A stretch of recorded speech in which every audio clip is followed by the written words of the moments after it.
પંજાબમાં ચાલી રહેલા ખેડૂત આંદોલનના કારણે 16 વર્ષ પહેલા 32 લાખની લૂંટ કરનાર આરોપી રાંદેર પોલીસના સકંજામાં આવી ગયો છે। શાક માર્કેટ બંધ થતા ટ્રક લઈને સુરત હજીરા આવ્યો અને પકડાઈ ગયો હતો। પંજાબમાં ચાલી રહેલા ખેડૂત આંદોલનના કારણે 16 વર્ષ પહેલા 32 લાખની લૂંટ કરનાર આરોપી રાંદેર પોલીસના સકંજામાં આવી ગયો છે।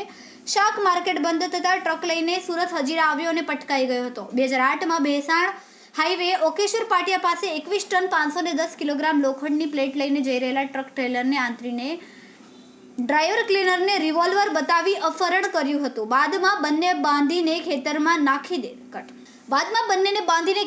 નાખી દઈ ટ્રકમાંથી સામાન લઈને ટ્રક ટ્રેલરની હોટેલ પાસે મૂકીને નાસી ગયા હતા। દરમિયાન રાંદેરમાં હેડ કોન્સ્ટેબલ કિરીટસિંહને બાતમી મળી હતી કે આ લૂંટના આરોપી રામજીતસિંહ ઉર્ફે રામબુદ્ધસિંહ ઉર્ફે બુદ્ધિસિંહ મજબીસિંહ પંજાબમાં રહે છે અને અમૃતસર પાસે આવેલી રૈયા શાક માર્કેટમાં કામ કરે છે। બાતમીના આધારે પોલીસની ટીમે અમૃતસર રૈયા શાક માર્કેટમાં ગઈ હતી।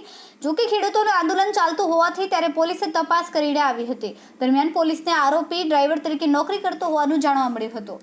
ઉપરાંત તેનો મોબાઈલ નંબર મળી ગયો હતો। પોલીસની ટીમે ફરી પંજાબ ગઈ હતી અને તપાસ કરતા હાલ શાક માર્કેટ બંધ હોવાથી આરોપી રામજીતસિંહ ગુજરાત આવ્યો છે અને હજીરા વિસ્તારમાં આવેલી એસઆર કંપની પાસે છે। માહિતી મળતા જ પોલીસે દોડી ગઈને આરોપી રામજીતસિંહને ઝડપી પાડી। કેમેરામેન સેનિલ વિરાણી સાથે વિશાલ છેટા, માનવ પ્રભા ન્યૂઝ, સુરત। અમારા વિડીયોની નવી અપડેટ મેળવવા માટે સબસ્ક્રાઇબ કરો માનવ પ્રભા ન્યૂઝ ચેનલને, બેલ આઇકન ક્લિક કરો લેટેસ્ટ વિડીયો સૌથી પહેલા મેળવવા માટે।